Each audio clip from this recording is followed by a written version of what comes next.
Hi guys, for today's video, I will show you on how to block someone on Monopoly Go.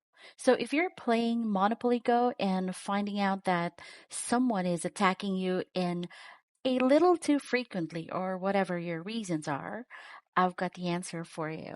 So we'll open to the main page, then we'll go ahead and select the friends button found here at the bottom right hand corner of the screen.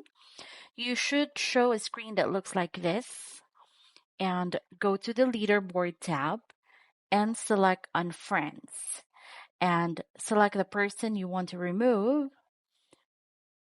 And the remove button has the same effect as blocking someone.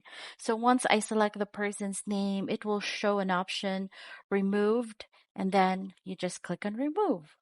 So that's basically are the steps on how you can go ahead and block or remove someone on Monopoly Go. I hope this has helped you. And if you do, I would appreciate you to leave a like and subscribe to more tips and tutorials. And I'll see you on the next one.